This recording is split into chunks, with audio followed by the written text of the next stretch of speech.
What's up guys, welcome to a new video. In this one then, I want to discuss whether you can actually make money selling cheap products, drop shipping cheap products from AliExpress. So when I refer to cheap products then, I'm talking about retailing something at £20 or less. Anything less than that I would consider quite a cheap product.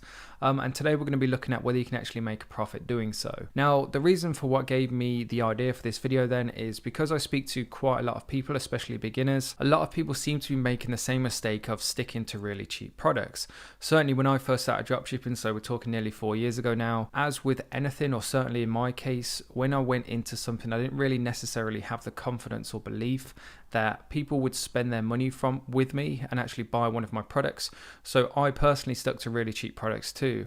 And I soon come to realize then that over time that this can actually harm your business, because I guess the best way to look at it then is if you're out shopping one day and you come across a new jewelry store, a new brand you've never heard before, and then in their window they have a brand new Rolex and they're selling it for £200. Now, if it's a brand new Rolex, it's legit and everything, then it's a great deal. But because it's a brand you've never heard of, because you know what sort of price a Rolex commands, to see it for £200, then something's not gonna, the two and two don't match up basically. So you're gonna have that hesitation to spend that money. You're not gonna think it's legit, and it's gonna make you question that brand and the quality of the product.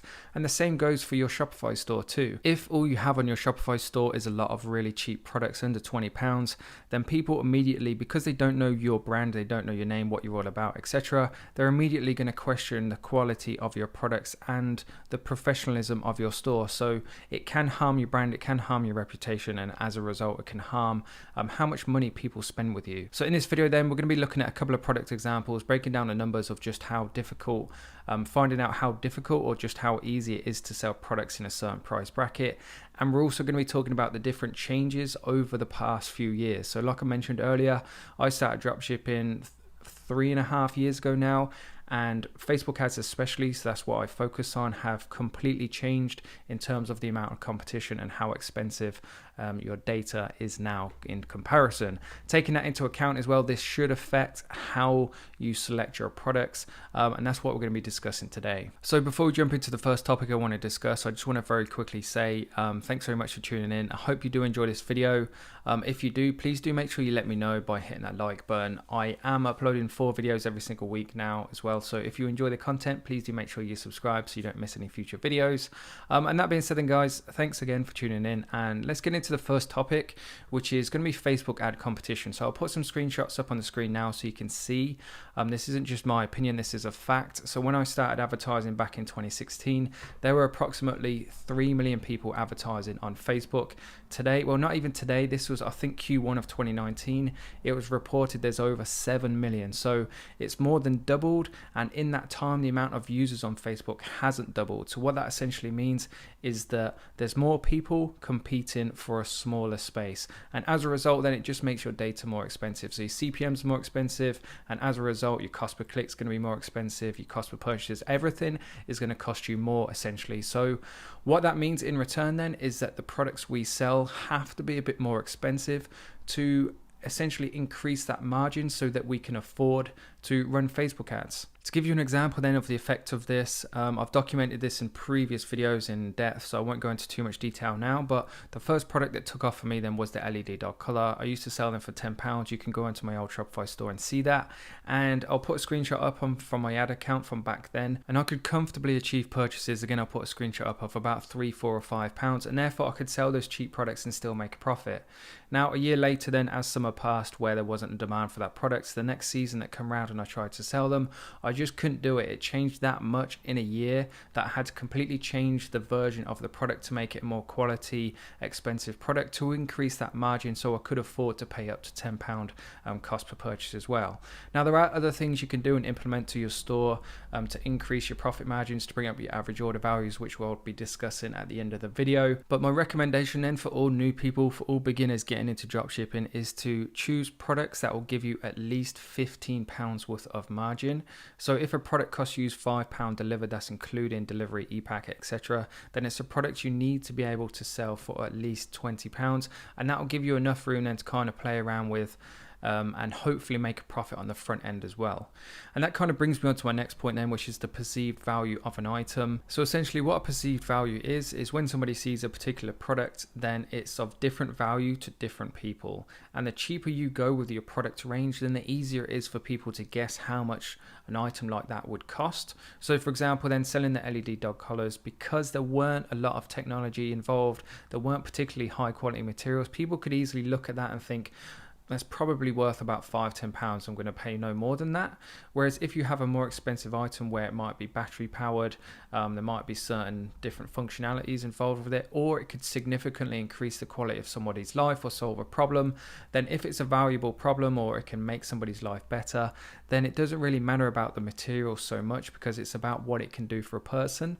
And that is essentially what increases the perceived value of your product. And that is point 2 then. So point number 1 is to try and sell a product that leaves you at least £15 worth of room, just so you have a bit of room to play around with in terms of your marketing spend. And then point 2 is to choose a product that has a high perceived value because of either, number 1, it's got really high quality materials, number 2, it's got a really cool function that would seem expensive to manufacture, number 3, it solves a really big problem for somebody, or number 4, it makes somebody's life easier, so it improves the quality of their life. So it's giving an example then of how difficult it would be essentially to sell a cheap product. Then I want to use the LED dog collar as an example. This is in fact the exact product I used to dropship 3.5 years ago now. We can see it's £1.56 then per collar, that is for the medium size too, with approximately £2 for delivery, which is e-packet. Everything I dropship now is by e-packet, which leaves you at a total cost then of £3.50, give or take a few pence. Now, if you're selling this for £10, that leaves you £6.50 as a marketing cost, and that is just to break even. Even if you can achieve purchases for say £5, that still only leaves you £1.50 profit per order. Plus then out of that, you have to take, for example, the cost of your apps, the cost of your Shopify plan, the cost of any other extras that are involved in this, if whether you have a VA, whatever it could be.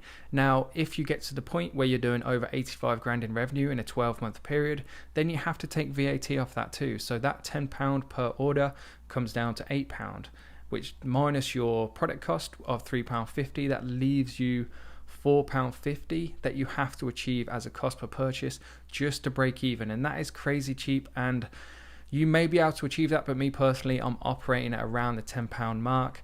So for me, it just isn't plausible. So the key takeaways from this video then are, number 1 is to retail a product that leaves you at least £15 worth of room before you take off your marketing costs. So if a product costs you £5 delivered, make sure that includes delivery cost too. You need to be able to sell that product at least £20, just to give you enough room to play around with for your marketing costs. Number 2 is to choose a product with the highest perceived value as possible. So you either do this by a product that either looks really good because it's made out of really high quality materials. Number 2, it significantly increases the quality of somebody's life. Or number 3, it just solves a really troublesome problem that people are having, because then they're willing to pay more money for something essentially. And number 3 then is just kind of like a little side note, is just make sure you always offer an upsell to increase your average order value. The more money you can get somebody to spend on that initial encounter on your store the first time they come on, then the more profitable you're going to be. And trust me, any business, not just so dropshipping, probably more so in dropshipping to be honest, because the margins are tight, is you want to try and make as much money as possible, as much profit as possible, from the very beginning. And kind of like a side tip on top of that, I guess then, is just make sure that the upsell you offer is from the same supplier, from the trigger products, from the original product. That way you're still only paying one CPA, one cost per acquisition, you're still only paying for one delivery charge, but it's going to increase your profit margins. It's going to at least double them if the product is of same price. And that being said then guys, that is it for today's video. I hope it helped you out. I hope it kind of opened your eyes to the kind of products you want to be choosing to put on your store. And I guess the final note is just have a bit more belief, have a bit more confidence in what you're doing. People will buy things if it's the right product and you put it in front of the right audience and you have a professional looking Shopify store. It comes down to kind of like the 3 core elements that you've probably heard me mention before, is you need a good marketing campaign, you need a good product, and you need a good Shopify store. With that being said then guys, thanks again for watching. I hope you enjoyed it. If you did, please do make sure you subscribe. Please do make sure you hit that like button. And hopefully see you in the next one too.